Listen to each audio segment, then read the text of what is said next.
Hey Rebecca, if you can hear me, you can do the share your video and audio thing, and you'll pop up on here with me.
Hey!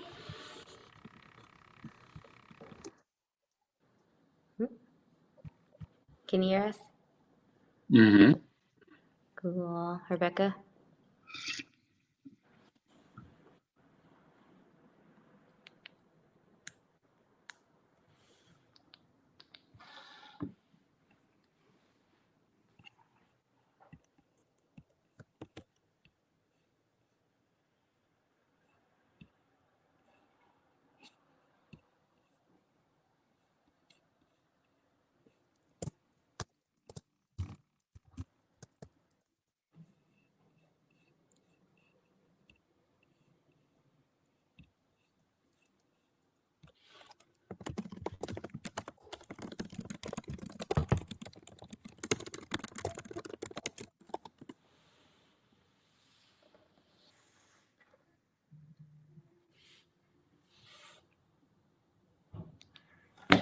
Hey Rebecca, are you able to hear us and stuff?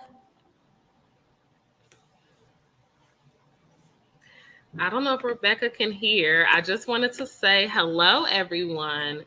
Welcome to the second day of the weekend for Sacred Resistance. You all are in for a treat. Looking forward to it.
Can you hear me?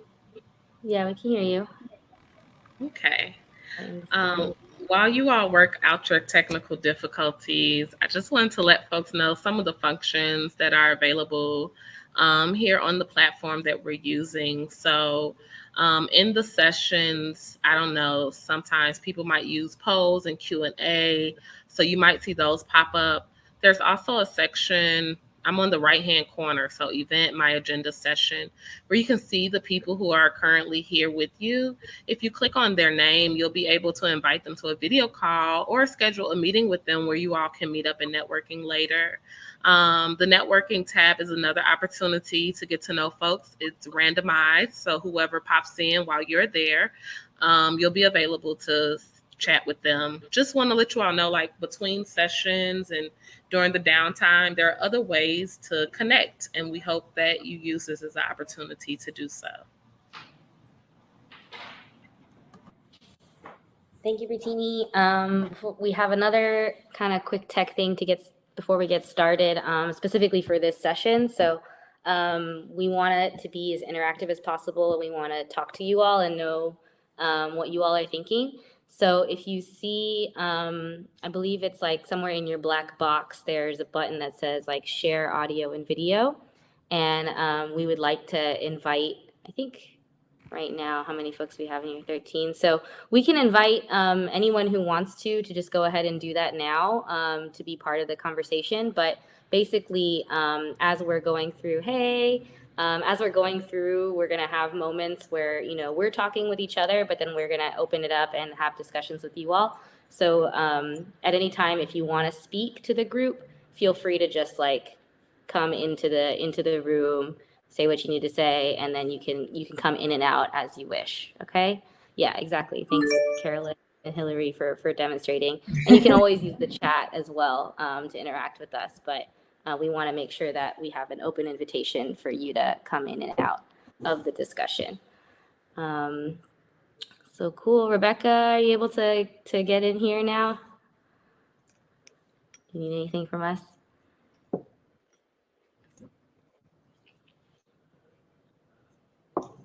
Hey, Jaquee. Hi, people. So good to see you all here. Excuse my cat. Awesome.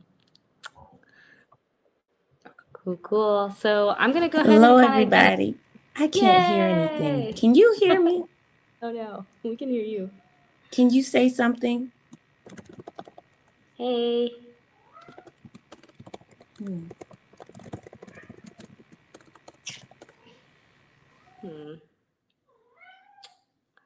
Well, let's see. Okay.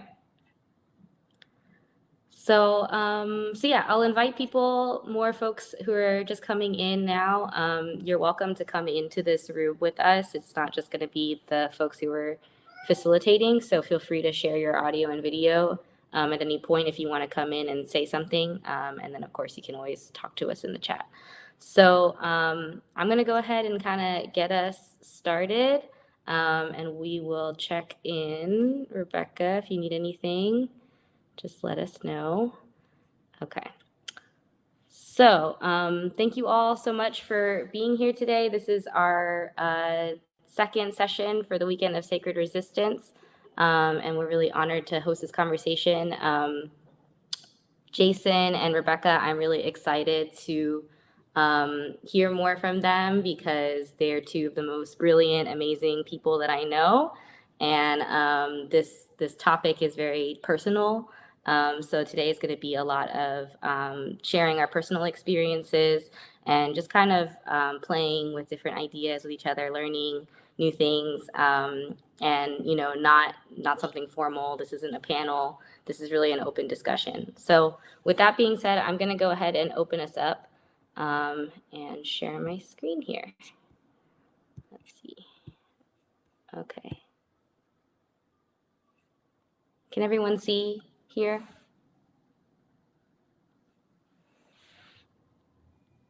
Unfortunately, I can't see you guys, so. Yes, we can see. Great. Okay. So the first thing that we're going to do, we're going to set some intentions for today. And this is an exercise, just building a collective altar, a virtual altar.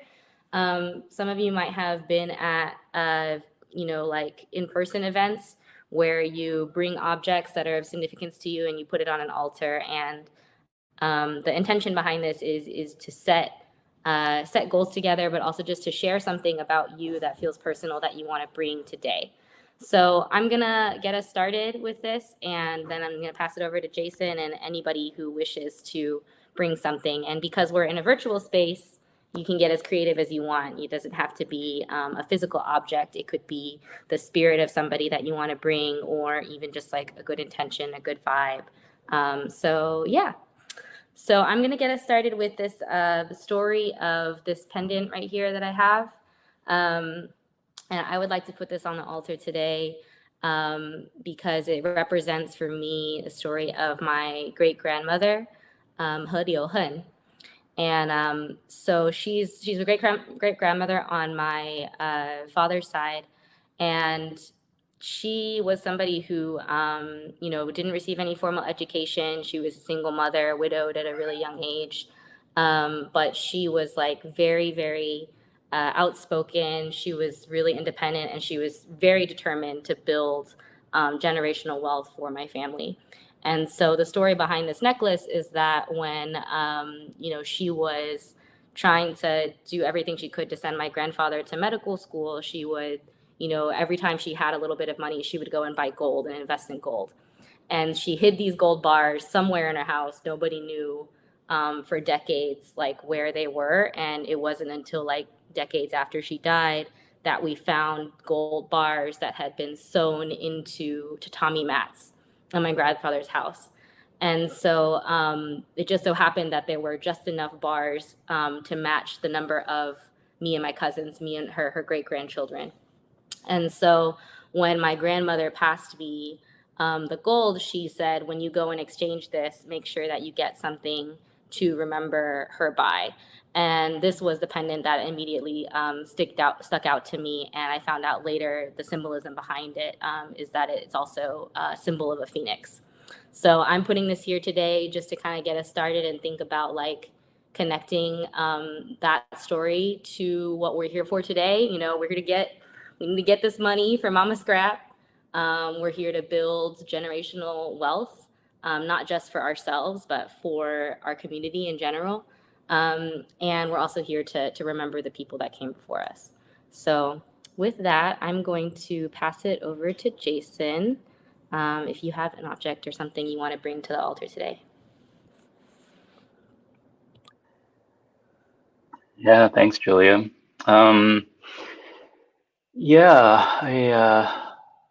Well, maybe at some point in this talk, I'll bring my computer over to show folks my ancestor altar, but I did bring just one object that I have there, and it's just a simple little rose quartz there. But the main significance of this one is I've been learning from a teacher who has a very kind of robust like ritual approach to ancestral reverence and ancestral connection. And we set up a simple altar, but as we sort of deepened into it, he asked us to essentially consecrate through ritual each object that we placed on our ancestor altar. And I really like the way that he explained the consecration process. Among many things, it's kind of creating a tangible, it's a tangible act to kind of commit to the relationship you have with the spirits of your ancestors. And yeah, this was one of the first objects that I consecrated for my altar. So it kind of, it's sort of a way for me to carry the sort of love of my ancestral guides with me if I'm not presently sitting at my altar. So yeah, and we'll get into it more, but just feeling that kind of caring presence has been one of the biggest impacts of my own personal practice around this. Awesome. So we'll invite anybody else to share. I'm going to just kind of switch over here for a second and take my screen off because I realized I can't do that and look at you all at the same time, and it's very distracting. So, awesome. So, Rebecca, are you able to hear us and see us now? Can you hear me? Hello. Yay! Okay. Hey. All right. It's a go. It's a go. Good Great. afternoon, everybody. I'm so glad to be with you. I don't know that you can see this well, but I'm placing on the altar an image of my motherboard. So these are my cultural and blood and bone mothers who anchor me in terms of my purpose and power and presence in this life. And so they go where I go. And short of getting up and taking you into my prayer room, this is a way for me to bring my acknowledgement of them into the shared space today. Thank you for letting me share and for letting me place these wonderful soul beings on the altar.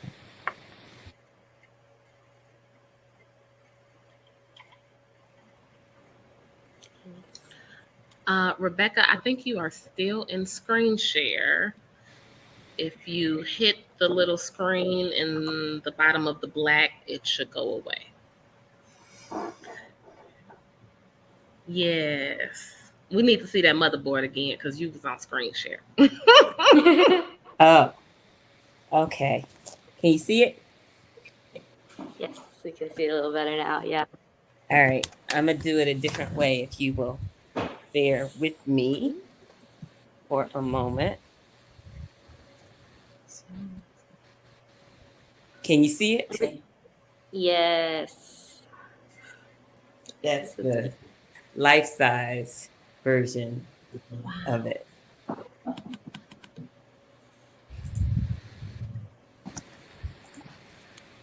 Who else is ready to share?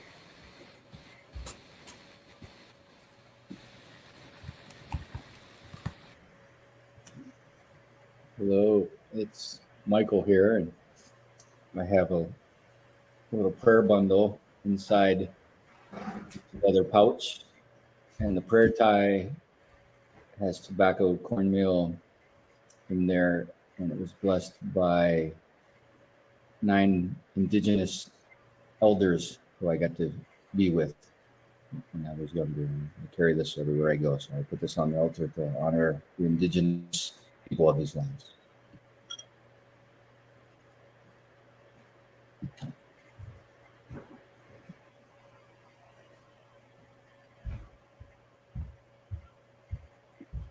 I can go ahead if it's time. So this is, let me see if I can, this is a tiny little skull that was carved out of either deer or elk antlers. I'm not sure which.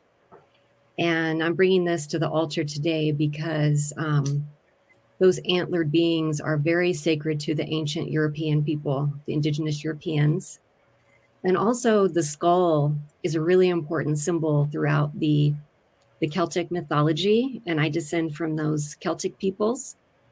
And the skull, there are many stories where the skull is like the seat of wisdom for the human being.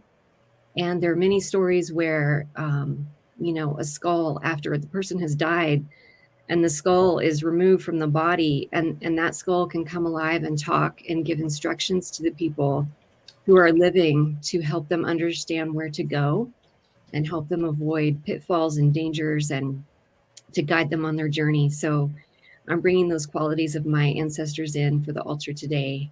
And thank you so much.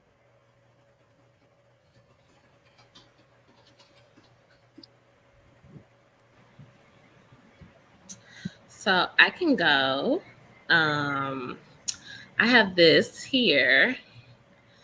It is a meditative piece. It's a cross that really helps ground me when I'm just feeling a lot of different things. And I don't know if Amy remembers this, but I'm just so elated to see Amy here today, y'all. Sorry. I'm just like having a moment. I talked about Amy yesterday at the opening night because I kind of think about my time in Buffalo as like the shift to like the life that I live now. And so I'm really bad with keeping up with stuff. Like keepsakes aren't like generally just don't give me keepsakes. But this one has managed to stick with me for an entire decade, and it lives on my altar.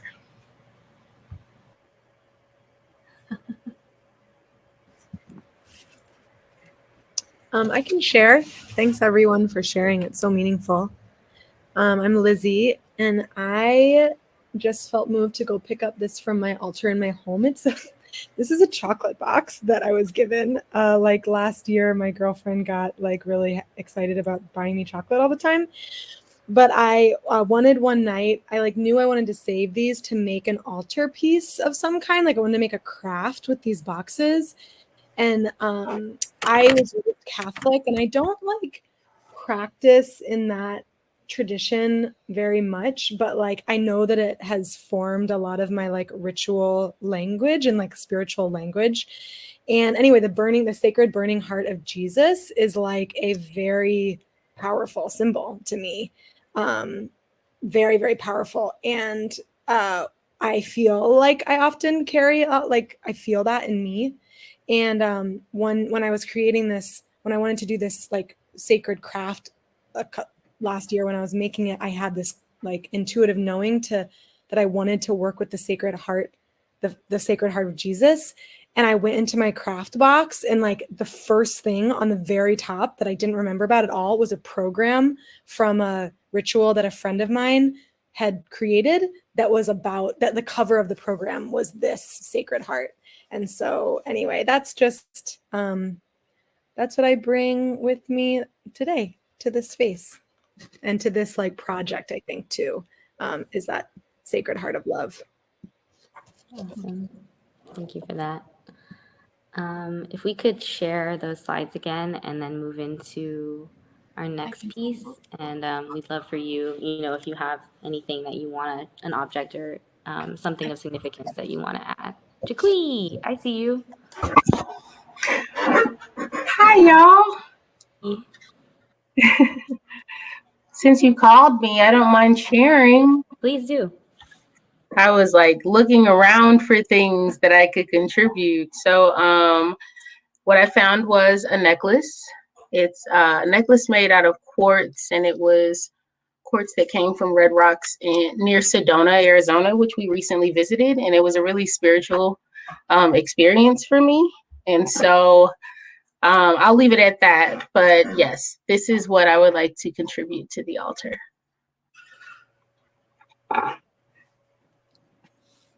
And I'm happy to share if anyone else isn't going. Yeah. Go for it. So I'm Amy. I don't know why I just have you. I'll figure out this hop on in just a second. But I have a deck of cards. And each morning for years, it's my grounding space. I call it my prayer time. I don't pray the rosary, like the Catholics do as I was raised. But my mom plays solitaire, and I've been doing a lot of care for her over the last year. And she is since losing her vision, and she can't play anymore. So I hold space for her in Colorado. But it also just grounds me. I play 4 different kinds. And there's so much symbolism. And if I get frustrated, if I lose or whatever, right? And I just try to stay patient during these cards. I try to touch every card. I try to just hear people's names who come to me during this. And my 4 adult children have been watching me play this for years, and they just know not to interrupt me. Now they're older, and it's a joke. But I play this every day, and especially in these last 2 years when I haven't been working and I've been home for the first time, not working 50 hours somewhere, but home. It has really helped me ground in my whiteness, but also how where am I called right now? So this whole weekend conference, Bertini, has charged me, and I'm so thankful to hear the word reparation in here, because I've kind of moved into considering my time now as reparation work and restorative practices and NVC. So yeah, and it just helps me know who to pay attention to and what to pay attention to in my day. Thank you.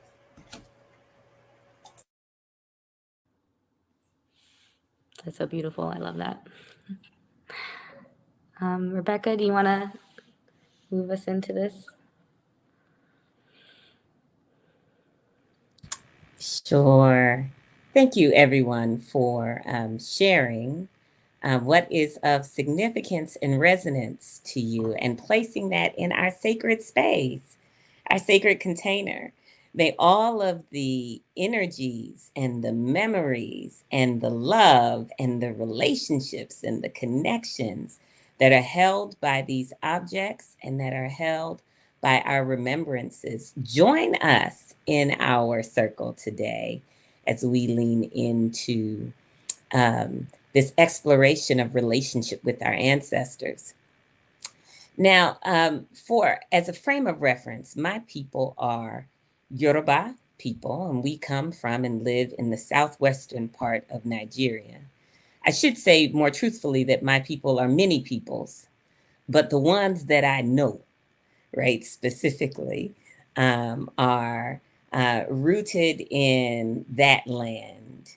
And so in our tradition, one of the things that we do when we get started on anything that's significant is that we offer libation, or we pour libation.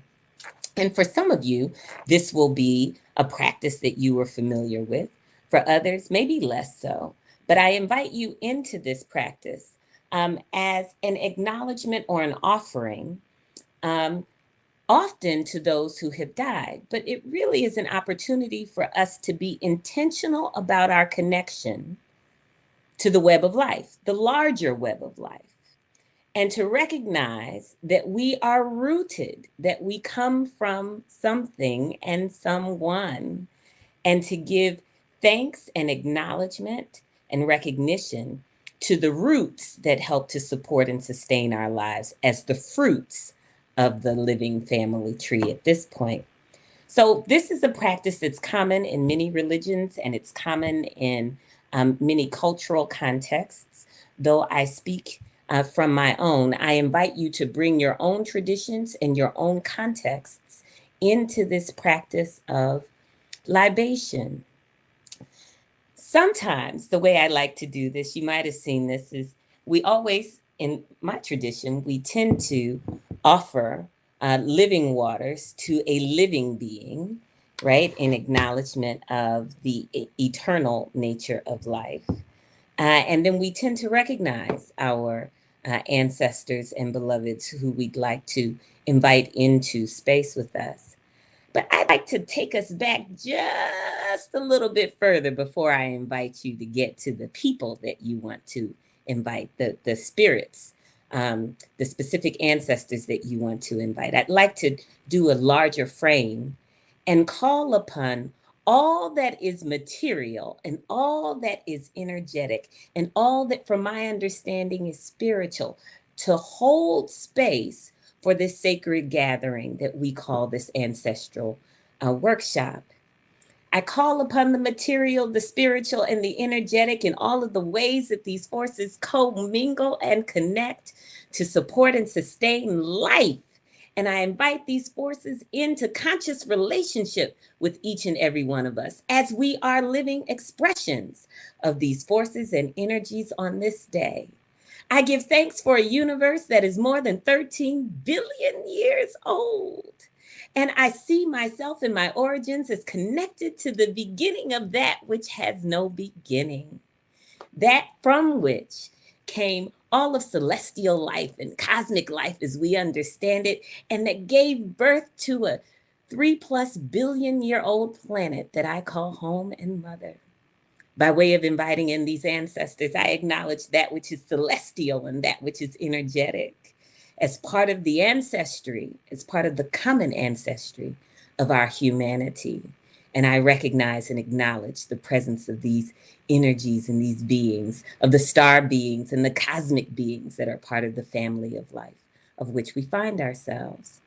I also give thanks to the living waters on this planet, as old as the planet is itself, from which all life has emerged, from single cell organisms into that which is complex and differentiated, and eventually that which happens to be human. But in the process of libation, I acknowledge the plant beings and the animal beings and the soil beings and the human beings and the water beings that are all too a part of this ancestry of being that we call humanity. I give thanks for the living waters, and I give thanks for the living lands and for the many peoples of these lands. I'm not sure where all of you hail from, and so I don't know all of the people who stewarded and tended to the lands that you are now currently occupying. But I ask you to call into your awareness the people whose presence on the land help make it possible for you to be. In my particular neck of the world, it is the Cahokia who I call upon, giving thanks for their stewardship, their presence, their loving relationship with the land. And the Miami and the Ho Chunk, I give thanks. May you connect to whatever peoples have come to the lands before you. And I invite them into this space energetically to share with us.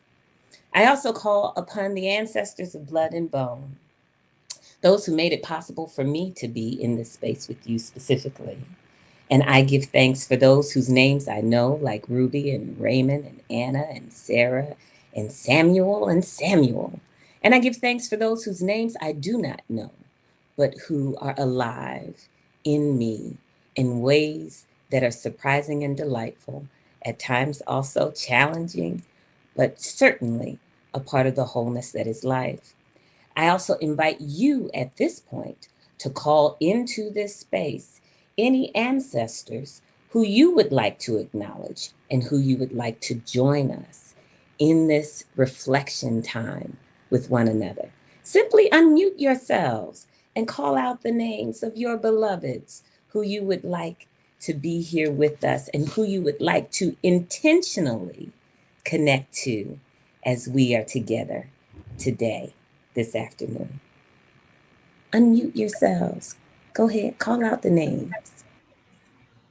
Pop Percy, Mama Scrap, Madeir, Aunt Hattie Mae, Aunt Mary, Uncle JD, Uncle Tyrone,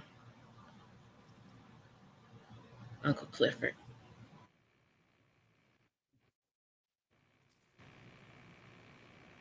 Welcome.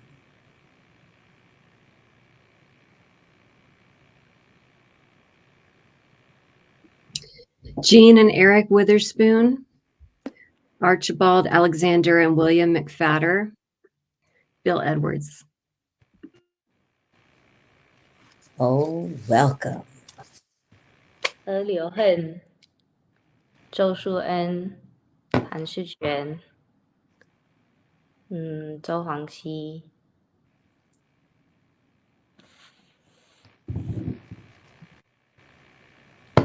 Welcome.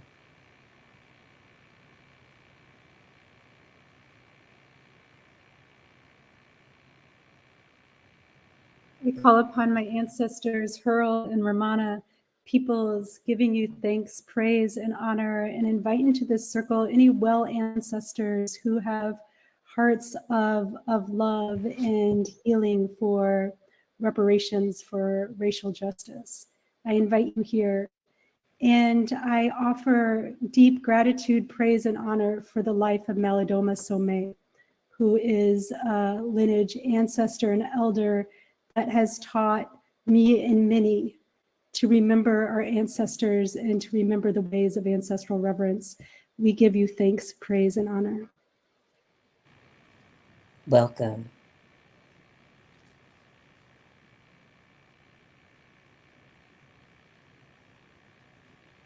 Is there anyone else who has not spoken but who would like to do so? I'll speak.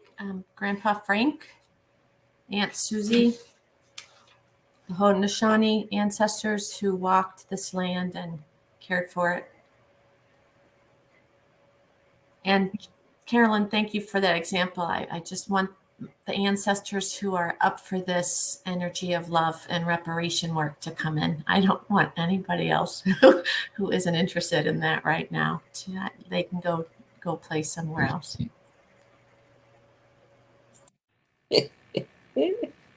Welcome, welcome, welcome, welcome to our liberatory ancestors. Yes, indeed. To Alahaja and Alahaji, to Alayenka Jawando, I give thanks and I give invitation. Is there anyone else?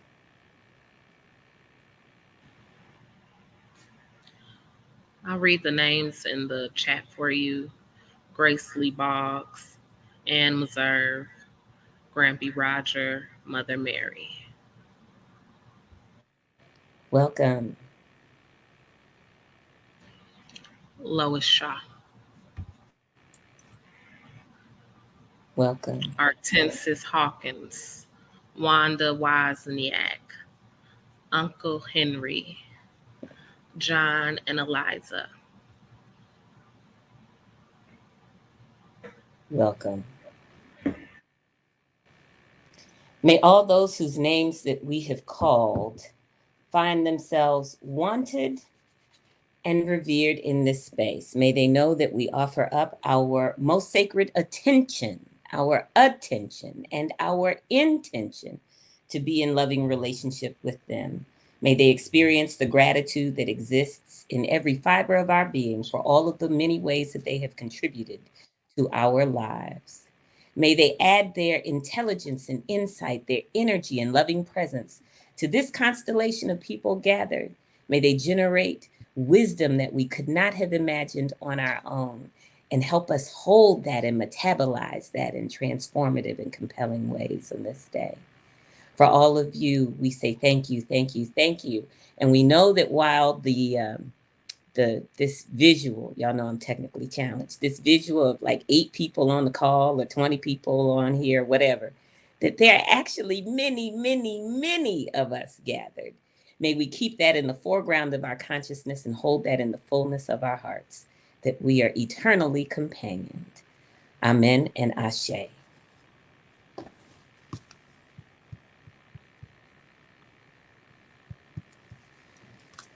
So, we just finished inviting the others to be with us. And really what is happening is we just get to be intentional about that. There are always energies that are with us and around us, though they might escape our notice and they might escape our conscious engagement.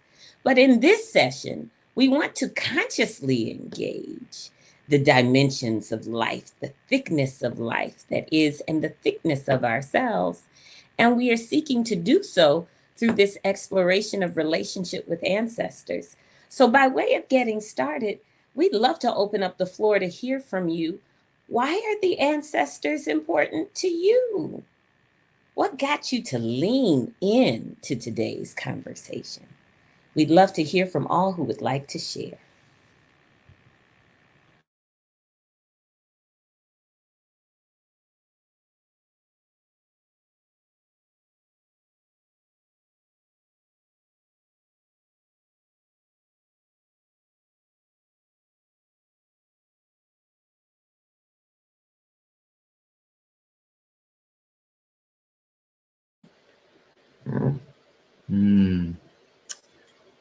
Your question, Rebecca, why are the ancestors important? Well, first, none of us would be here without them. And the well ancestors, the bright and shiny ones that support us on our journeys, I can only speak for myself. I can't do this life without them, and I can't do it alone.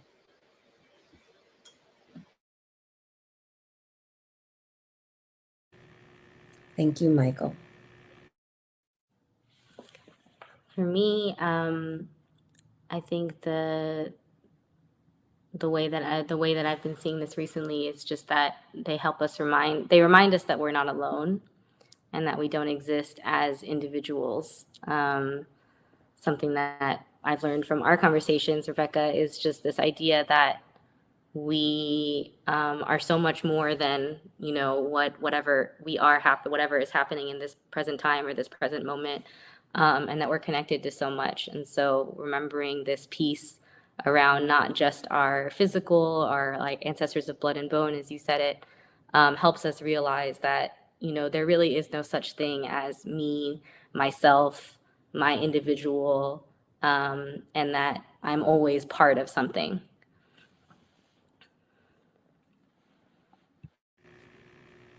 Thank you, Julia. I like to think to the point that you just made, I like to think of myself as distinct, though not discrete. Are there others who'd like to lean in? Why are the ancestors important to you?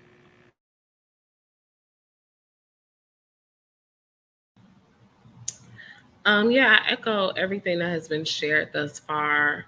I would also add that for me, they're important because they provide a continuum and a connection to other realms outside of the material physical realm that we exist in a way that has been very felt in my life and also gives me hope for the future generations to come, that we can connect and touch back as well as touch forward. Ooh, Brittini, I just had a radical thought when you said what you did. You know, all the rage in our liberation circles and DEI circles these days is intersectionality. If ancestors do not represent intersection, I don't know who or what does. Right? This is when we're getting to rooted intersections between the material, the energetic, the what many of us would call the spiritual, the corporeal and the non-corporeal, right? This is ancestors are intersectional, y'all. Who else wants to weigh in on why ancestors are important? I can weigh in. Oh, go ahead. Go ahead, Hillary. No, please. Okay. No, please, Hillary. Go ahead. Okay. My ancestors are important to me because they came and contacted me a few years ago, and I had no idea about them before that moment.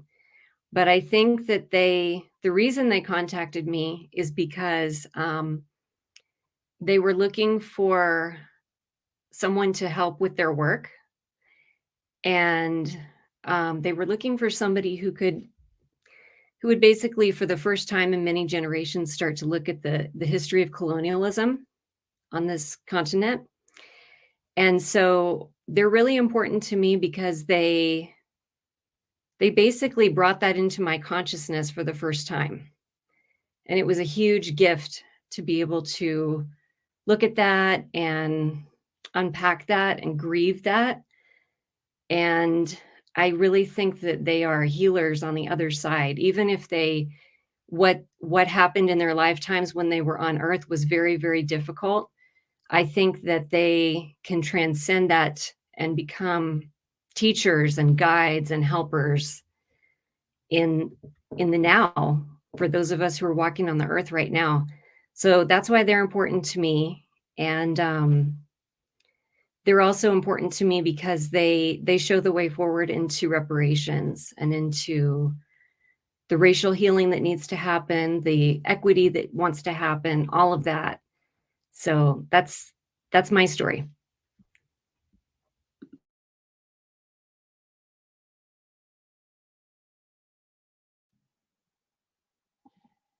Yeah. I mean, the question is really fresh for me because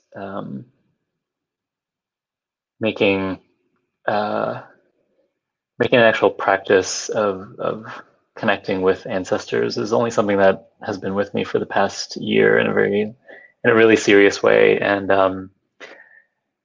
that piece about continuity is really huge because it's it's not just knowing that you're from somewhere and that you're part of a line. It's actually like feeling that, like on a really like deep bone level. And I think once I started to feel that, I just realized, oh, I actually have been walking around for most of my life not feeling that in my bones. And so it was kind of a really huge heart opening to kind of feel that sense of homecoming, that a thread had been sort of reconnected or restored. And yeah, it's like my imagination prior to this like would just not have ever really conceived of how much energy is stored in that continuity, like that it's like a chain of batteries in a sense that stretches back to like deep time. And for me to have only been trying to operate in the world for my own small little battery it's just sort of like absurd by comparison. And to think of how many people do walk around only relying on that little power pack they've got without leaning on those that came before. Yeah, it's a sobering thing. So the impact of this is very personal, and the implications are yeah, massive.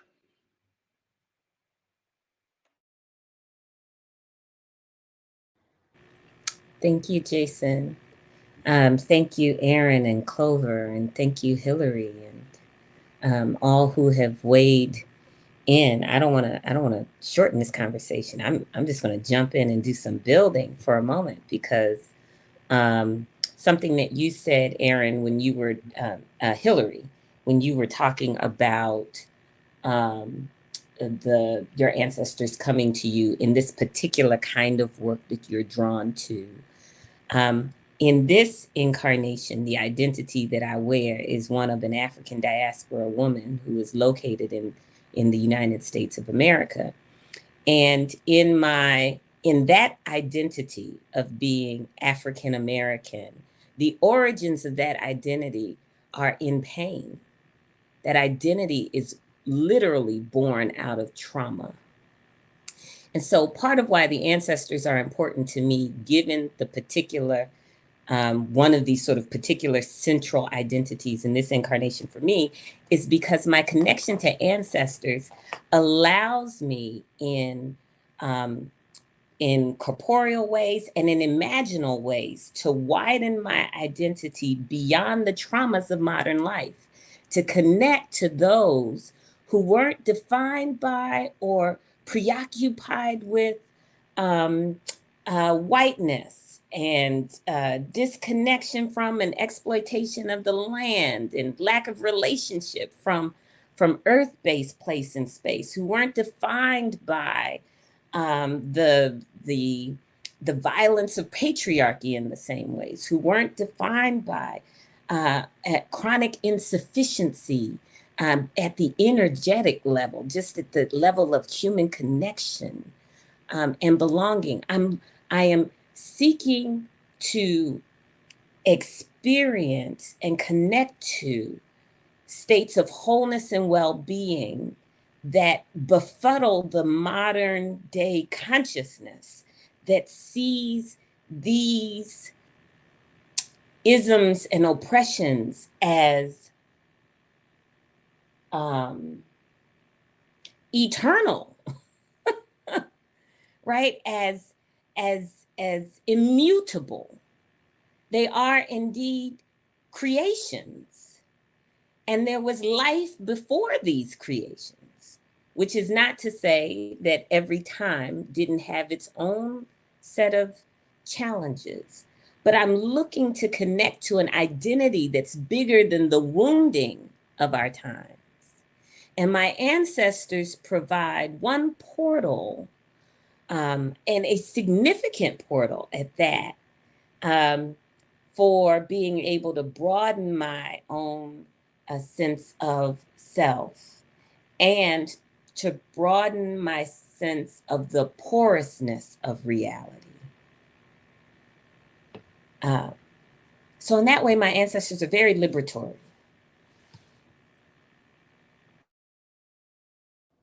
Yes.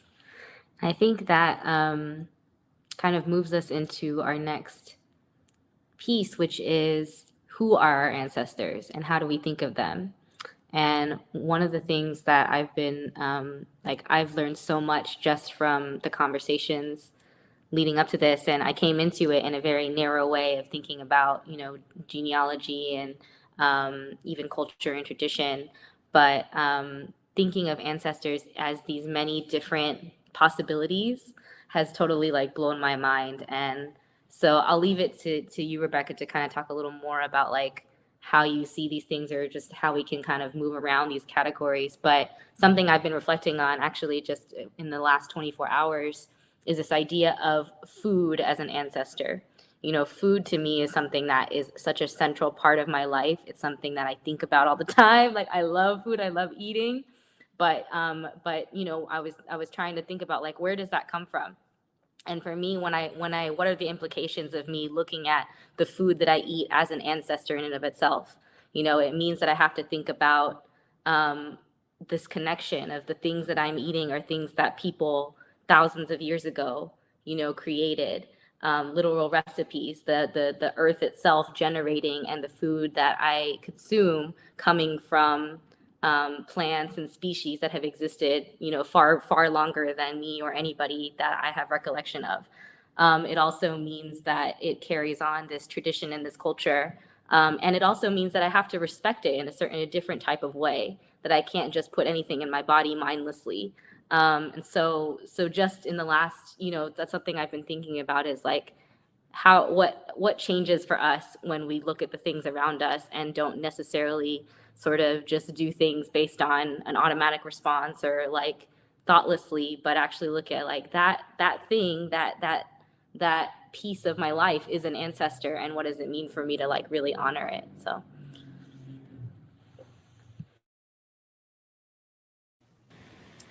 Thank you, Julia. Thank you.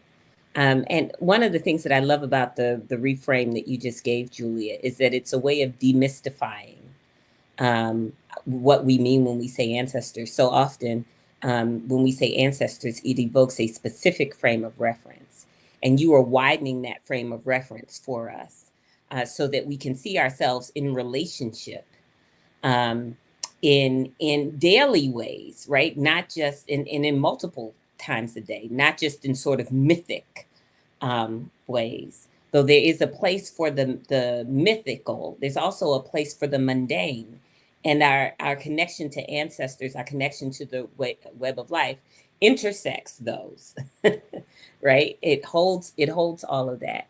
The slide that you showed is simply an invitation for us, and I want to open it up to the floor to widen the frames with which we consider what do we mean when we talk about ancestry. And so typically in conversations, as we are human beings tend to be anthropomorphic, we look at life through the lens of our species, we tend to think about ancestors in terms of blood lineage, right? Ancestors of blood or ancestors of bone. From my sort of Christian upbringing, if you read the scriptures, especially in the Old Testament, such and such begat such and such, begat such and such, and so forth, and the begats and begats and begats, right? Right. That is a way of us connecting to who is a part of our specific family trees and all of the many branches of those family trees. As Michael indicated earlier, we come from someone's, right? We don't spontaneously generate out of the ether. We are biologically and genealogically and genetically endowed through an unbroken chain of evolution and procreation and bond, deep, meaningful, and transformative, life-sustaining relationship. And so often that has us turn our attention to our families when we're thinking about ancestry. Sometimes this can be complicated by the dynamics of our families and by the extent of knowledge that we have about who we are related to. And so sometimes there's lots of information, sometimes there's very little, if not any at all, in terms of memory, because our memories can be occluded, our memories can be broken. But the blood holds the history, the blood holds the connection, the bone holds the connection. But there's also an opportunity to widen our frame of reference and to think about ancestors of place, not just ancestors of blood and bone, who lived on these lands, who were connected to the living lands that we currently find ourselves on, right? And how did their presence contribute to life as I know it, to the quality of the experience that I am currently having, right? And so they are ancestors of place. And we might think about those as distant, but in my family tradition, we also think about those to be more mundane, Julia. We also think about those as really more contemporary, like who lived in this house before I did, right?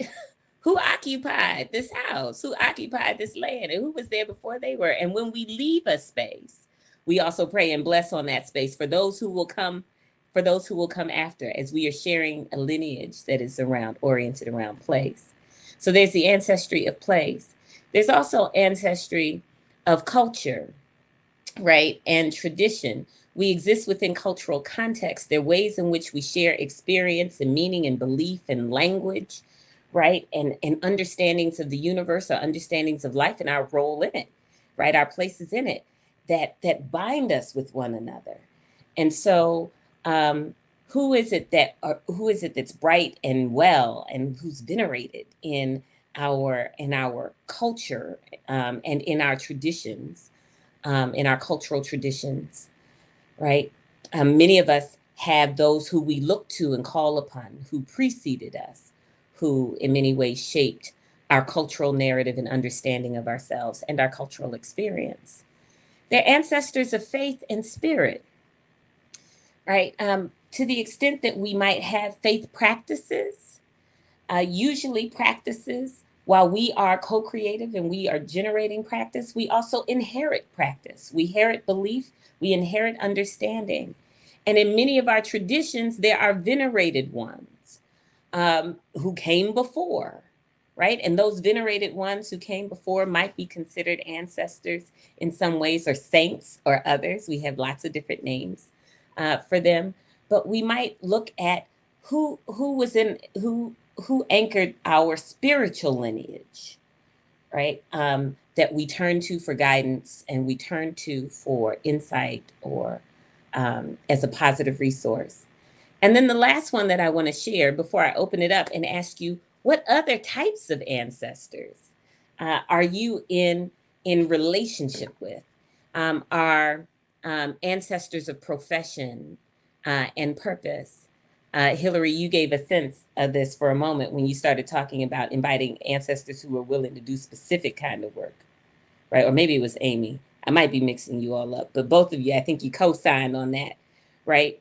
They're ancestors of profession. We are not the first to do whatever we do, right? We will not be the last. We contribute to an energetic body of work. And we are shaped by the practices, habits, knowledge, and understanding of those who came before and those who come and those who will be coming after. And we contribute to that. So in much of our training, many of us have learned about those who have come before and what their contributions have been, et cetera, et cetera. And sometimes we are attracted to their contributions, and other times we are wholly unimpressed, right? Depending upon what state of consciousness they had. But we still exist as a part of a lineage in that way. So that's just a way of we wanted to add some complexity and dimension to this conversation about relationship with ancestors, that oftentimes, yes, we might default to blood and bone, but that we can widen the constellation of lineages that we are a part of and that we are the living embodiments of. And so I invite you for a moment. And I know Jason's going to talk to us about, which ancestors do we want to be in conscious relationship with.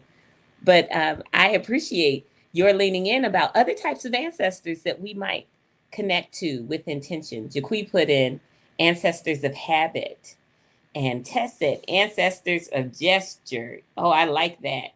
And ancestors of thought. Indeed. Are there others who come to mind? Not others in terms of beings, human beings, but one of the things I love about this project is that we see the earth as one of our greatest ancestors, as well as the cosmos, right? And so there is a planetary ancestor that we have in this body as well.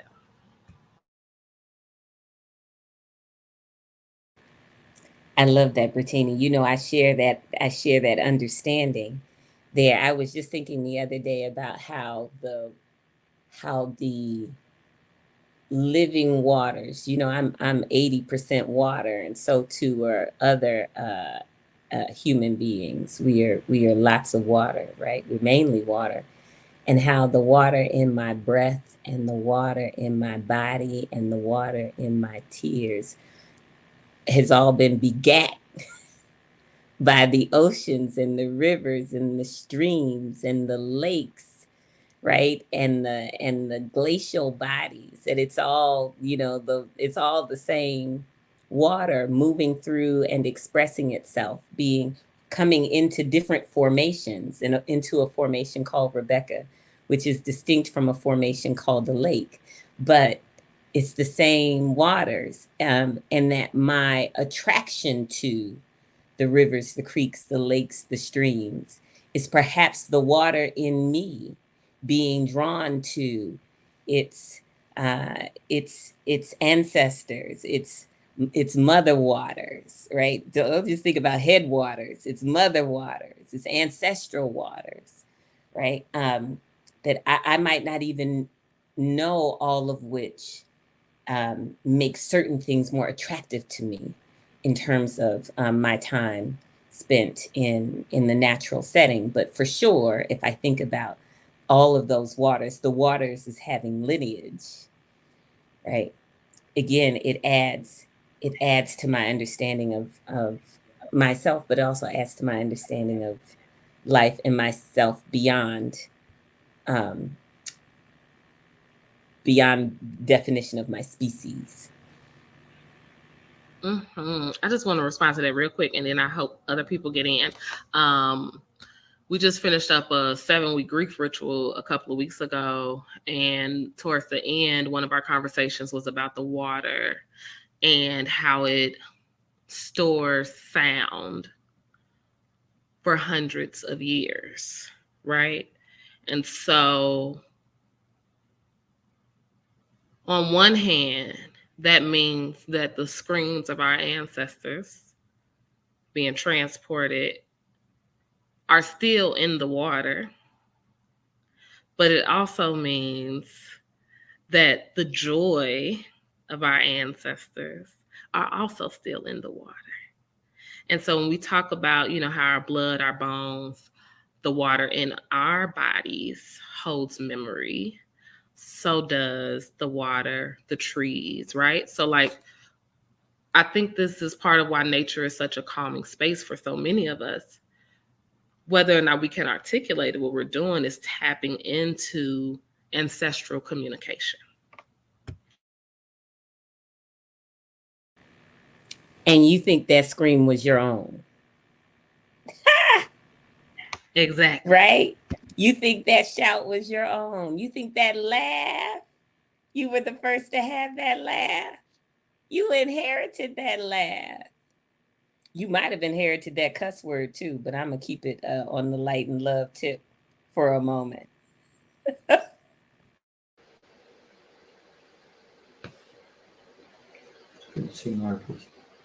Jason, come on in here. What are you thinking? What am I thinking? Let's see. Gosh. Yeah, like I said, this is still sort of a newer path for me, so I feel like there's so many different ways that I'm thinking about the who of the ancestors. I think, I have to admit there was a little bit of a uh, a sort of tenderness kind of calling in with the initial ancestors because there's just so many names that I don't know, and that actually is a really big thing that I kind of want to spend some time on when I see family at the end of the month, is to see if I can really gather up all those names. I feel like the stories just haven't been passed to me, but they must still exist somewhere. And, what will it feel like to have these specific names, even if I don't have the entire story? I mean, I think this is where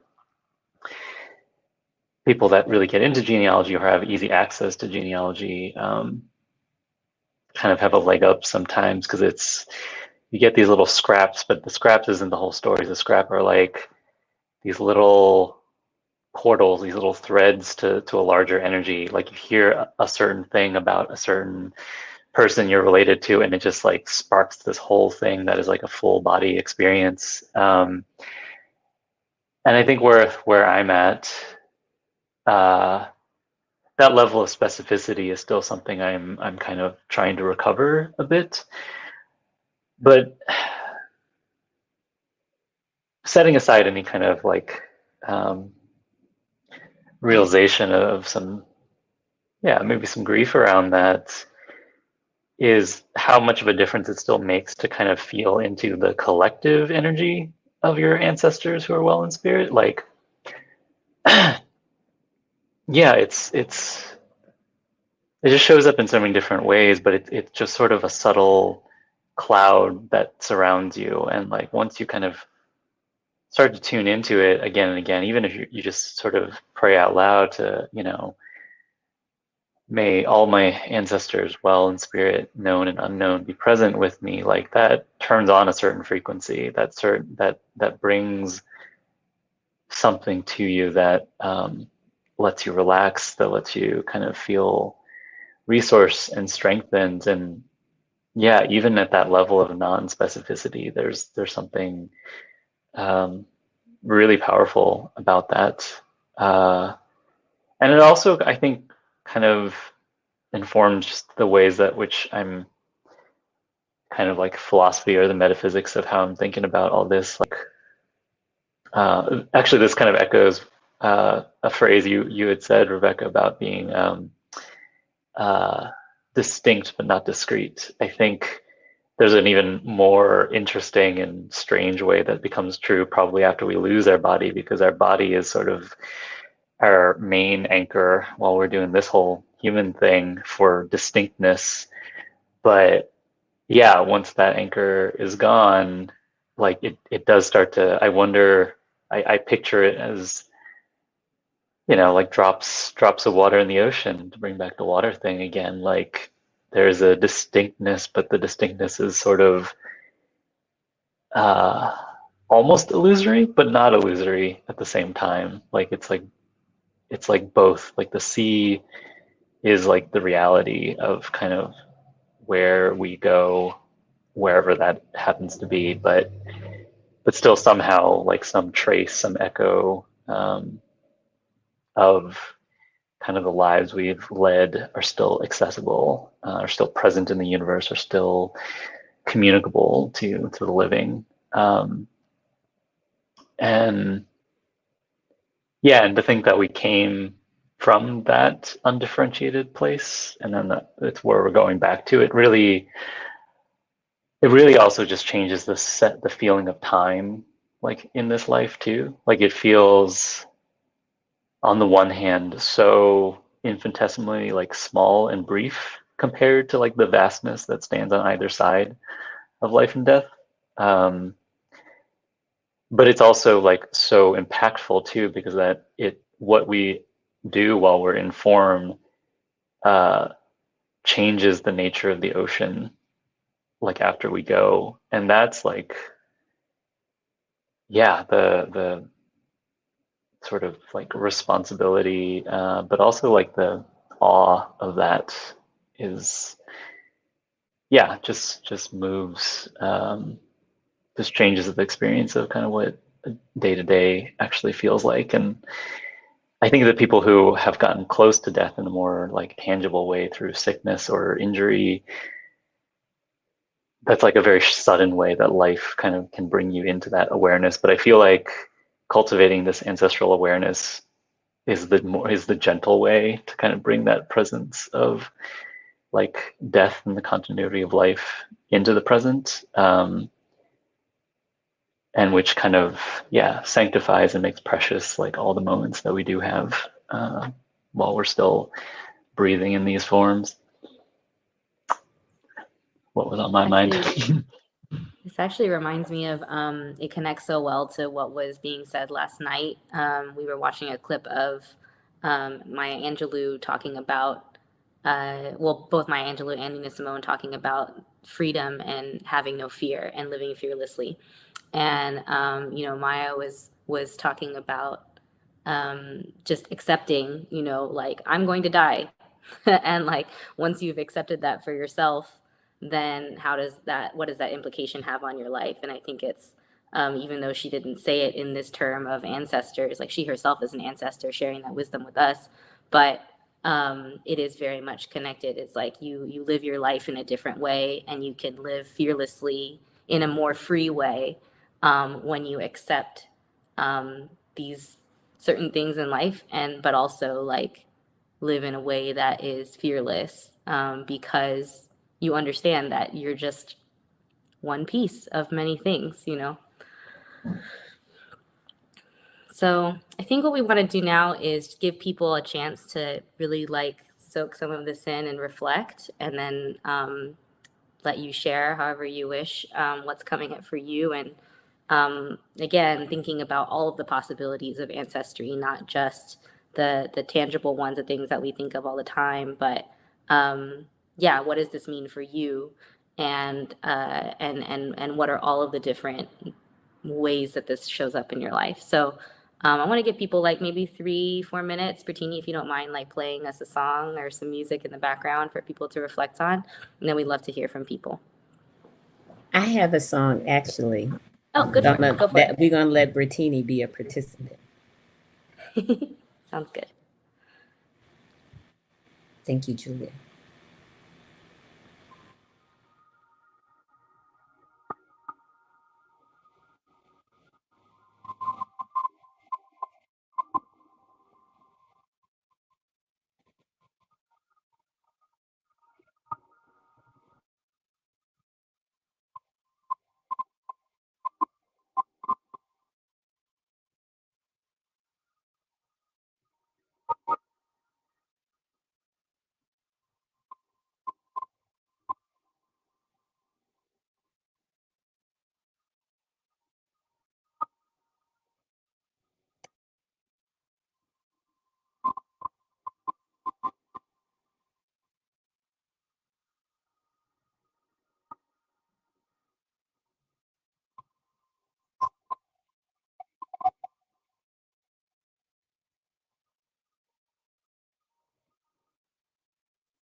So thanks for bearing with us on trying to get this sound going, but I did want to open it up again just for people to share any reflections that are, whether it's in the chat or by jumping onto the screen.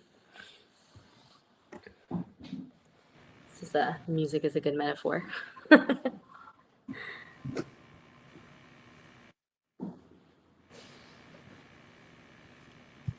Yeah. Join us. I don't know what you're getting out of this.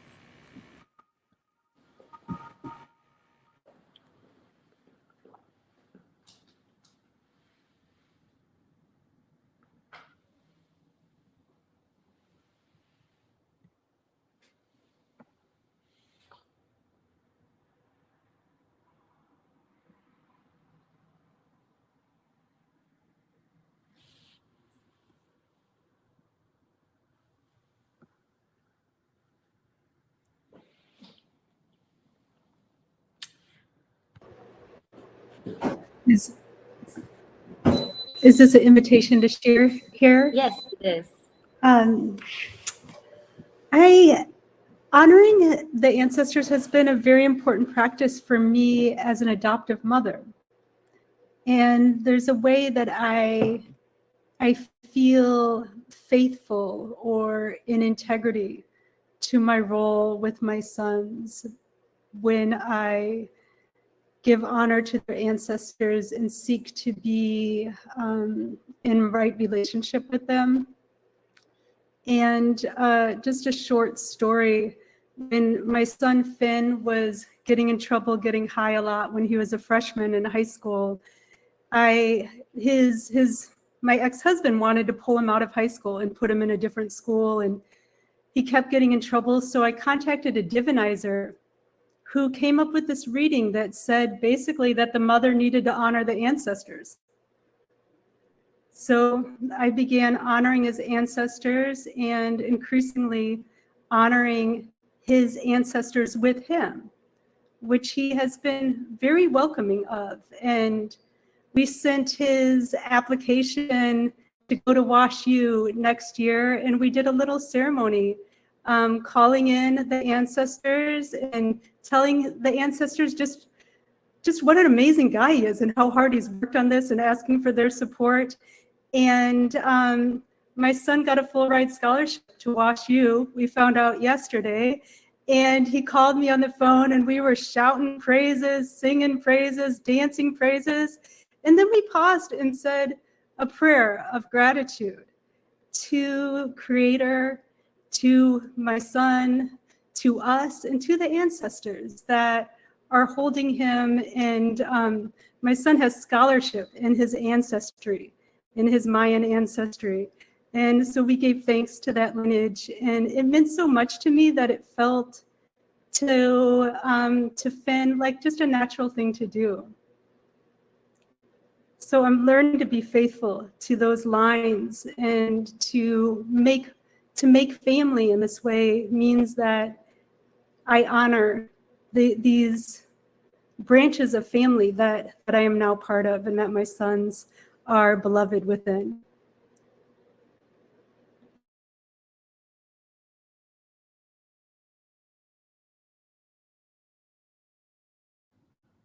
I love that. Thank you for sharing that story. And we definitely want to invite people to. This is a time for you to also share your stories too. You know.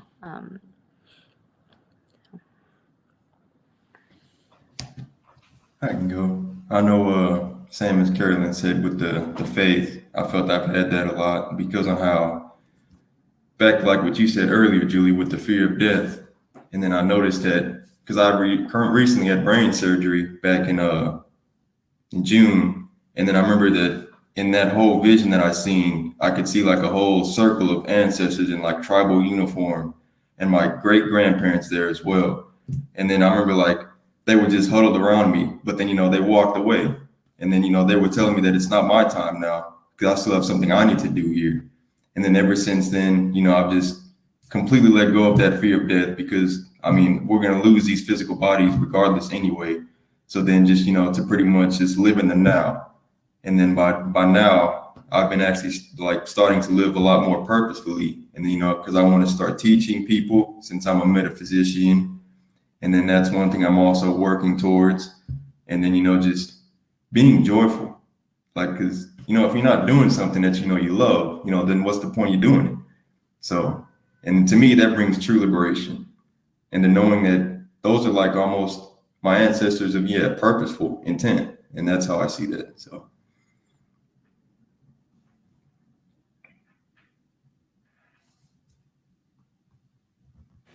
I want to share a story on the other sort of end of life, Marcus. Thank you for sharing. I don't know what's happening, but we can't hear you. You can't hear me at all? I can hear her fine. Really? I can hear you too. She's fine. Okay, but I don't know what's happening over here. I don't know. We call those spooky connections. For those of you who can hear me, Marcus, when you were talking about having a vision of your ancestors around when you were having your surgery and being assured that they were with you, but that it was not your time to join them in the way in which they are configured. It reminds me of a saying that my family has, which is that our ancestors can do more for us on the other side than they can when they were here, because they're not they don't have the same constraints. They don't have the physical constraints and corporeal constraints that often accompany incarnate existence. And so they're very powerful in their abilities to influence our experiences and to influence us. And yet this is a free will universe. And so in my family, we are encouraged to extend invitation, right? To extend invitation for their active help and participation. And they say, don't let your ancestors be unemployed now. This is what they do. They're supposed to be, they tend into the tree of life. You got to engage them. I found myself with a vision myself, the most compelling that I've ever had of my ancestors when I was in the midst of labor. So my first child took 61 hours of active labor to come. She, for whatever sets of reasons, was still connected and not yet fully ready and yet partially ready. And for anybody who's ever been in labor, by the time you get to 61 hours, it's a whole different ball game. But in the room where I was delivering, there were 6 of us. And I had an image of my great-grandmother, a picture of her who had 14 children. My grandmother was her 13th child. So I took her and I took my grandmother and I took my Nana, my namesake, all of whom are on the other side, with me and had their pictures and candles, because I needed folks who knew something about birthing babies to be with me. And right at the time that my labor stopped stalling and I went into I went into delivery mode, the baby was coming out, I had the most profound vision. I saw myself standing in what Black folks call the River Jordan, right? But it's the river of life as a metaphor. I saw myself standing in the river of life, and on one side of one bank of the river were all of my ancestors. And I do mean all of my ancestors. There were so many, they were innumerable. I mean, hundreds of thousands of folks, and they were rejoicing. I mean, they were in full celebration. They were dancing and singing. And I mean, they were in full party mode because new life was coming. And on the other side of the riverbanks were me and my husband and our parents and all of our living family members, embodied family members and friends, the village that was preparing itself to receive the life of my daughter. And they were innumerable too, because it would be all who she would come into connection with and be in relationship with in the course of her life. And it was an innumerable constellation of people. And so both sides of the river were fully populated. And my grandmother, who transitioned about 18 years ago, but at that point, 8 years, she stepped out from the ancestors' side. She stepped out and she walked to the middle of the river, and she had in her hand a little girl. She was holding the hand of a little girl, and she walked to the middle of the river. And I walked from the side of the incarnate, and I walked on the waters to the middle of the river. And I took the little girl's hand in my hand. She was about 8 or 10 in my visage of her there. And the minute I held her hand, my grandmother's, all the love that she had just poured into me, and that baby came on out. That was the end of that vision. But I'm clear that she was gifted, that they were working, they were actively working to help her transition into the material realm, and that they delighted in her existence, right? And were a support in the work that we call labor.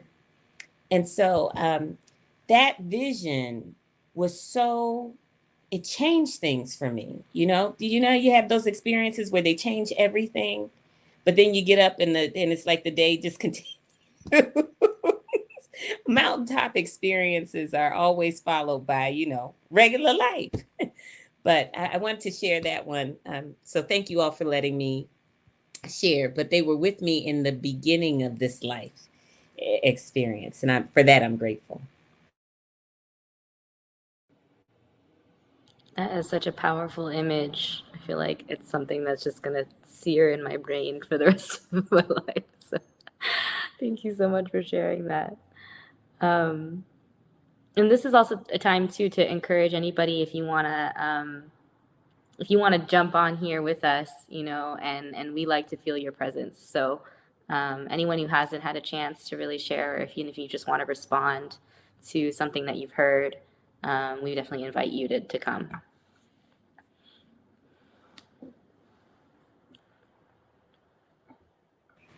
I want to share one more. I don't want to take up too much space, but I gave a mythic and big one. So now I want to give the practical, lest you think that you got to think about, some life-altering experience with the ancestors. I was in the lock shop where my baby was getting her hair done. This is a different child. And she was given the hairdresser the blues, y'all. And I don't have any hair. And I haven't had hair for 30 years. So I told God I wasn't doing hair anymore. And then I got 2 girls with heads full of hair. So she's crying and screaming, and she doesn't want any more parts of this. And we are on hour 4 of trying to get these locks retwisted. And I said, look, you want me to cut your hair off? Like we can get around all of this. Uncle Randall can bring his clippers and just cut all these locks off, and then we won't have to go through this. Like it's a done deal. We're good. No, mommy, I want to keep my locks. Well, then sit down and get your locks done. Right? I don't want to sit down.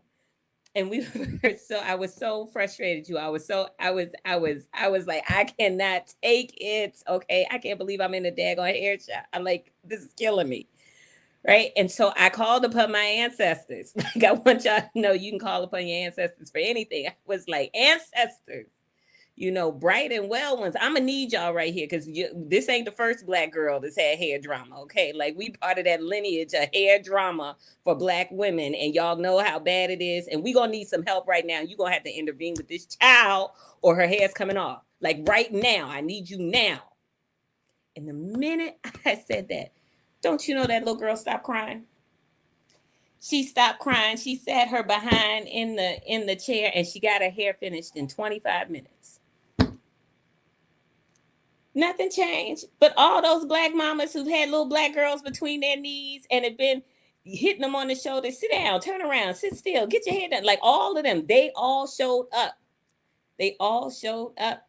And that is how it happened. So I offer that up too for a bit of comedic relief, but also to acknowledge that the ancestors care about the mundane just as much as the metaphysical and the mythical and the magical and the mysterious, that all of our lives are interesting and valuable to life itself and to those who are stewards of life. I love both those stories, Rebecca. This is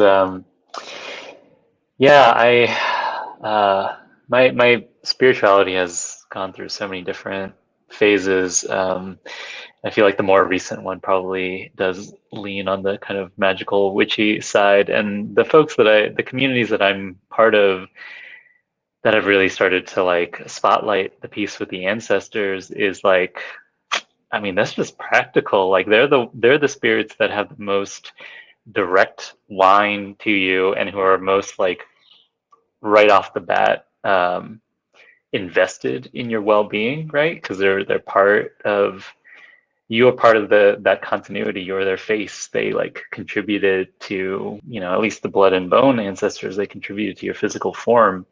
So they're just like ready to sort of to help you out. Versus like, I don't know, if you're trying to petition some other god or spirit that you don't like, that's not blood, like it's just going to take a little bit more work to be friends with them and to like forge that relationship, but you got that already right off the bat with your ancestors. And I think that's just a very pragmatic way to think about bringing their influence into the mundane and asking for just a little bit of backup, a nudge. And like in that particular case, like it is mundane, but it's just like, whoa, damn, that was fast. That was that like that.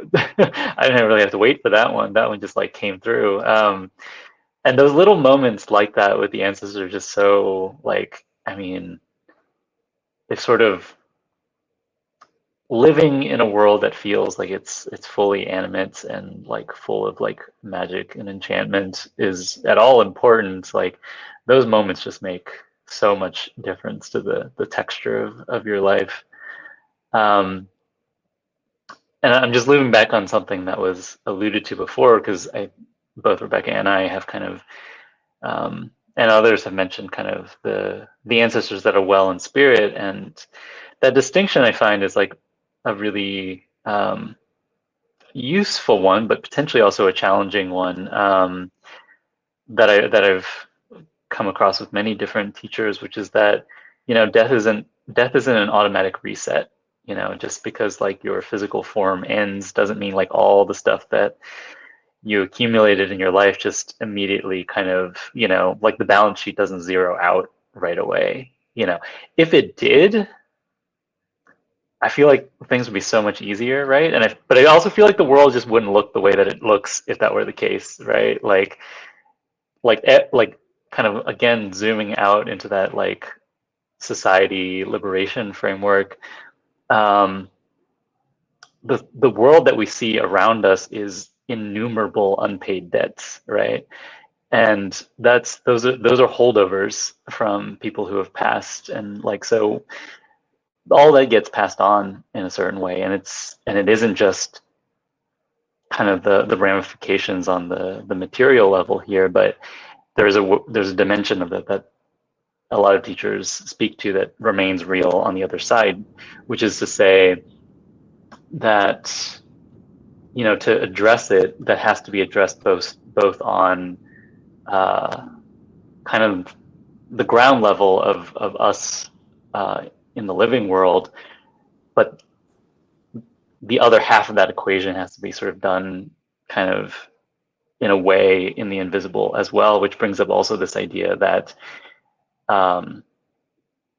those who have passed are in variable states of wellness or peace, and also that it is possible for that state to change. So the way that somebody died or the life that somebody lived is not like, they also don't get frozen in time at the moment of death. Like however troubled they were doesn't automatically mean that they stay that way. It's also possible that somebody who led a really hard life does experience that release and becomes much more much more kind, much more reasonable, et cetera, et cetera.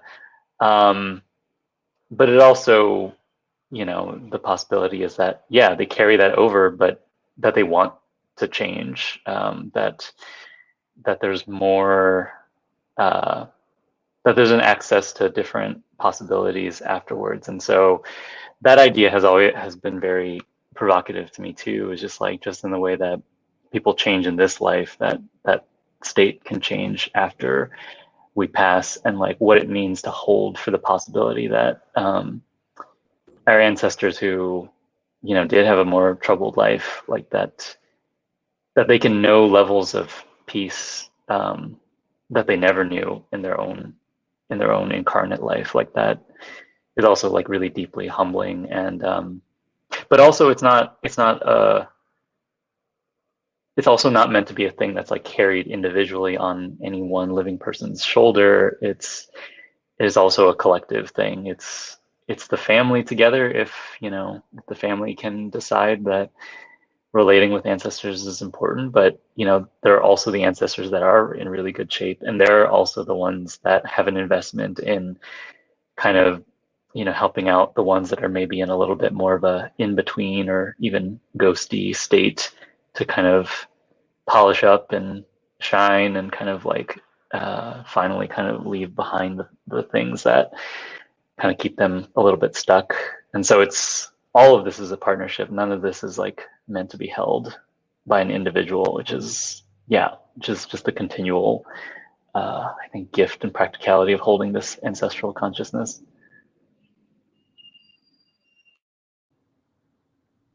Yes. And I want to invite, especially some of our new folks here, to continue along this line, but also to kind of start to move us towards the title of this workshop, Becoming a Good Ancestor. So what does all of this mean for, what does it mean to be a good ancestor in this context? What are we ourselves doing to become good ancestors? And I think this is where we start to get into what are the connections with this particular project, this moment in time, but also what are the implications that the things that we do now in this lifetime can heal the people that came before us and the people that came after us. When I think about this concept, I always think of the idea of the 7 generations, you know, that come from a lot of indigenous practices here, is that we are doing things to heal 7 generations behind us and 7 generations forward. So yeah, anyone who hasn't had a chance to reflect on this last piece, feel free to share. But I also want us to think about what are we all doing now to become the good ancestors to others in the future.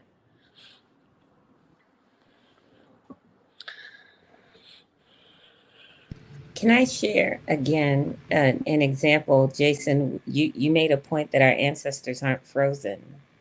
And we've been talking about the ways in which our ancestors have the ability to influence the quality of life that we have and the experiences that we have. And I think it's important to call out explicitly that that influence is not unidirectional, that the influence moves back and forth, that it's not just them influencing us, right? It's also us influencing them, which, to your point, Julia, when you said 7 generations back and 7 generations forward, I always like to give a discrete example. When I opened my business 15 years ago, I got my business license. I was standing in the rotunda of City Council. And I'm not a sentimental human. I'm not a particularly sentimental human. Empathetic, but not sentimental. And I filled out the paperwork, and the paperwork was done. And I'm like, good, you know, now I got a business.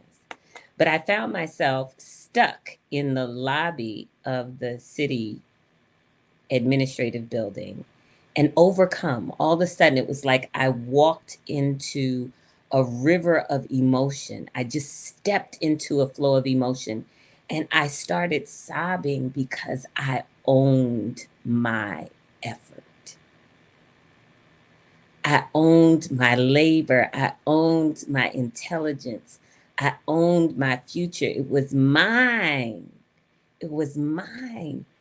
I didn't expect to be so overcome with that, but I could feel every ancestor who came before me who did not own themselves, did not own their labor, did not own their intelligence, their genius, their bodies. They were rejoicing that I own myself, right? That I wasn't beholden. And I was so surprised because sometimes our ancestors just sort of sneak up on us. I was so surprised. but it was clear that the action that I was taking was having energetic effects and ripples upon the experiences and the existences of my enslaved forebearers who had prayed, worked hard, rebelled, subverted, endured, persisted, given in, surrendered, yielded, so that I could own myself. Maya Angelou talked about being the dream and the hope of the slave. I felt that in that moment. And I don't mean I thought about it. I mean, I felt it in every fiber of my being, that something was being healed and released backwards, or something was being realized and blossoming in me that had been seeded well before my conception. We are distinct, but not discrete. Relationship with ancestors invites us to conceive of ourselves not as particle, but as wave. Wave. And those waves move. The tides move. They flow, right? They flow. They don't just flow in one direction. So I just wanted to give another story about like how this healing, how this stuff works with ourselves and our ancestors.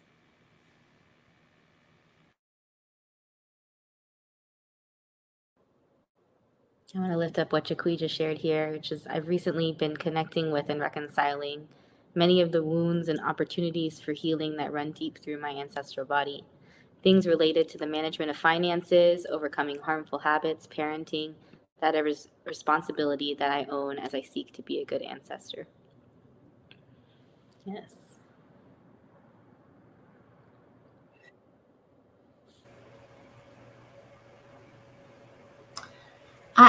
I don't know if I have this processed all the way, but let me just see what words come out, and maybe it'll feed this space and myself as well. I love the 7 generations behind and 7 generations forward. We have just welcomed our 4th grand lovey, as I call them, and how to be a good ancestor once the first one was born was really that has been something that has been with me and on my heart since we welcomed him after 60 hours of labor, Rebecca. So I wasn't there enduring it, but I was there in the waiting room waiting for that little boy to come. And is he something? So I've been laughing in my reflection because I have not known my ancestors. Jason, like you, my family didn't really talk about the people who came before. But I don't know, something about my life is open. So they have all been knocking on my door and they do not leave me alone. So sometimes I'm like, all right, everybody, back off. I have to have boundaries too. You can't just get this open-hearted, willing learner and just have your way with her, right? So I've had to kind of tell them to go sit down every once in a while because I need a rest and I need to catch up with my own spirit. But on my father's side, there's lots of trauma and systemic pain, as well as on my mom's. And probably 15 years ago, I started with this 5-element healer. And she said that every time, Amy, every time you come, every month you come, you are helping to heal your lineage. And that's what kept me going back. It just kept me going back and kept me going back. And I mentioned my mom is sick. Not sick. She's actually had 2 strokes, COVID, and she's still alive. She has gotten rid of all anxiety because her muscle memory has decided to stay right in that apartment, and not leaving helps her feel peace. And last January, I was with her for 5 weeks. And I just thanked her one time. And I thanked her for learning a new skill.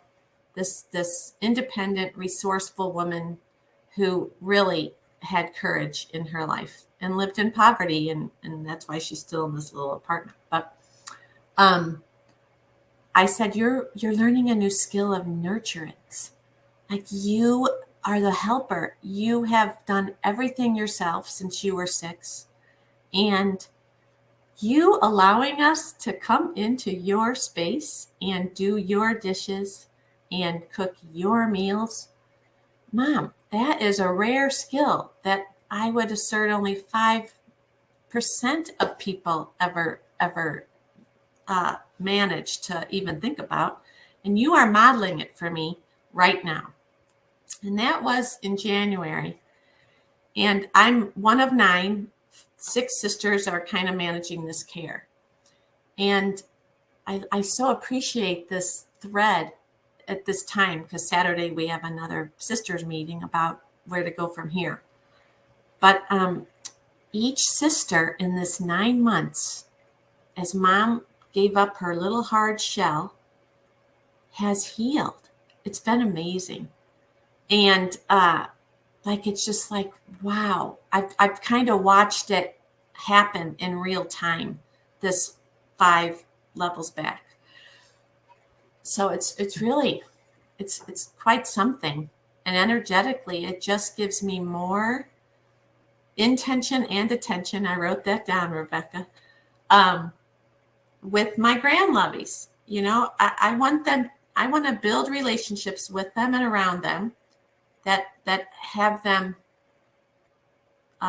remember me, but not so much remember me as what I say. You know, like, I want to be the one who whispers in their ear about systemic responsibility and need to stay attentive and aware as white people, you know, as white people who own built businesses. So, yeah, this has been refreshing and agitational in the best of ways. And I'm just so grateful right now and complete. I have a story I'd like to share to kind of connect back to how we started here. Let me see. Oop. Are you all able to see this image? Yes. Okay. So the great grandmother who I brought up at the very beginning of this, as we were building our altar, she's on the left here. And what inspired me to start drawing these images of some of my ancestors was the time I spent in Taiwan. And there's a specific lunar holiday called Qingmingjie, which literally translates to pure brightness. And I feel like that kind of, for me, it just ties all of this emotion that has come from people sharing their stories here today. But it's also known as Tomb Sweeping Day. It's the day that everybody goes out and they literally sweep the tombs of their ancestors and leave offerings and that kind of thing. So that day really stuck out to me because I learned so many stories of people. And I was trying to think of a way to kind of hold their memories with me. And I've always loved drawing. And so drawing their faces and seeing, you know, the creases in their face and, you know, writing their names down was a way for me to remember and to carry their stories with me. And so, you know, over a year later, when I came back and I started getting involved with Mama Scraps in this project, I was sharing those sketches with Bertini, and I, you know, saw an image of Mama Scrap that really inspired me and just made me start to want to honor her in the same way. And so this image on the right is much larger. You know, I added color to it. It was, to me, like a direct evolution of the sketches that I started when I was in Taiwan. And it helped me to feel that very real connection to this project. Like, I think just the act of sitting down and doing this drawing and making this drawing helped me feel connected to this effort in a way that I hadn't prior.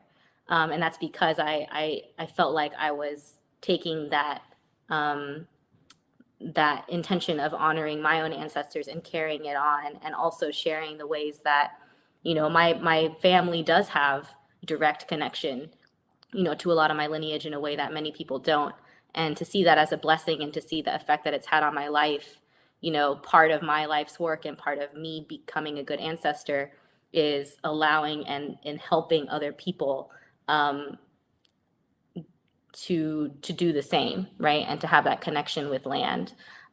So for me, you know, this connection with Mama Scraps, I just wanted to sort of bring it full circle in a way, and just to share that story with you all.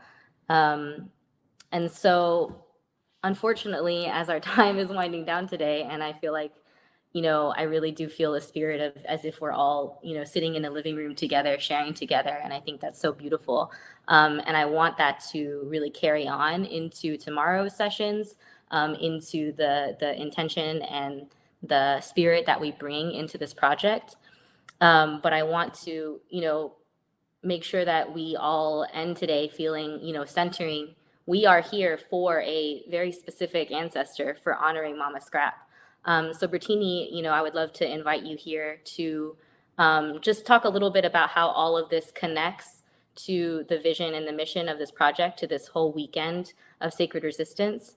And then also go into, you know, what's going to happen tomorrow, as well as all of these different calls to action. So yeah, I can help you with that too, because that's a lot. All good. First, I just like to say thank you. Oh, can you stop screen sharing? Just drop that stuff in the chat box. Yeah, sure. So if you are willing and able to come on screen now, we would greatly appreciate it, because I would just like for us to show our appreciation for this afternoon's presenters, because this has been a beautiful, rich exchange. And I'm just so appreciative for you, Julia, you, Rebecca, you, Jason. Thank you all so much. Thank you.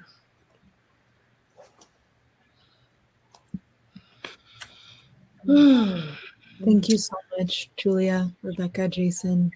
This is so meaningful. Mm-hmm. So this workshop is right in the middle of our weekend. We started yesterday evening. This is the only thing today, because part of this project is about creating space for rest, for ritual, and for retreat. And that applies to everything we do. So we're not putting together a conference that got you on here all day, because that's not restful. So go enjoy the rest of your Friday. You feel me? And then come join us in the morning, starting at 10 a.m. There's going to be a workshop hosted by Lizzie and many others for white folks specifically, healing as reparations. At the same time, I'll be hosting a healing workshop with Tamara Cousette and Holiday Simmons for Black, Brown, and Indigenous folks around ancestral embodiment and healing. And so the morning is really a space for us to dig deep into some of our identities and how that connects us. Following that, we're going to have a performance from a dear friend and sister of mine, Tiara Burton, and that's going to be at 11:45 on the main stage. And then after that, we're going to share our full project vision for Mama Scraps with you all. So this is like, everything is building to get us to this project vision. And so today was really helpful, because it got us thinking about our own ancestors beyond ourselves, but also about how we cultivate space and community in the here and now in a way that helps us in future generations. And Mama Scrap had that same type of intention 100 years ago, when she became the steward of the land that we are returning to. And so there's a theme here running throughout this conference, throughout this retreat, whatever you want to call it. I just call it an experience of what it means for us to be interconnected through time, through space, through place. So get to know each other. Get to know yourself deeper in this process. Spend time getting to know one another. And hopefully by the end of tomorrow, you will feel like you know us and Mama Scrap much better as well. Did I cover everything, Julia? Awesome. I'm just really grateful. Thank you all so much for joining us. We got a couple of minutes left. If anybody would like to come off and share anything for our presenters as we close out in this space, feel free to do so. I just want to vocalize my appreciation for this sacred space, and the fact that it was an honor to share it with each of you.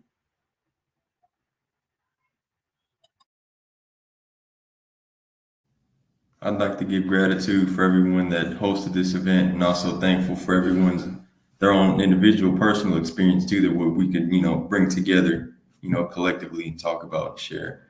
So I thank you all for that.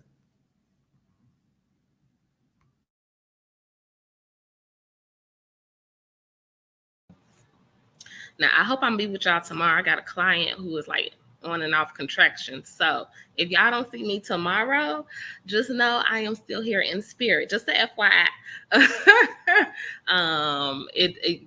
Clover just made me realize that all of this is interconnected always. Yeah. So shout out to the spiritual rebirthing as well as the physicals. Yeah. Can I add before we go? I just want to say I appreciate that there's no pressure to give other than your presence. There is an invitation to give, if whatever means that you have, to this most worthy cause. Brittini knows that I am shameless when it comes to asking for what I think will help invest in the healed future. And I want to say that I'm clear that what Brittini and family are trying to create does not require them to be rich. It simply requires that they are committed, not rich in the ways that we are taught to think about having amassed great wealth, but committed to something so deep, so powerful, so compelling that it simply cannot be denied. And I just want to encourage us to share that commitment. To what is that wants to be for the healing of our consciousness, for the healing of our lands, for places where we feel like we belong. I don't know what that's worth to you, but if you find value in it, I encourage you to give in ways that are committed to it, so that we might all be able to live in, love in, land on places and spaces where we belong and are wanted. Thank you so much for your vision, Brittini. Thank you. Much love. See you all tomorrow. Bye, everyone.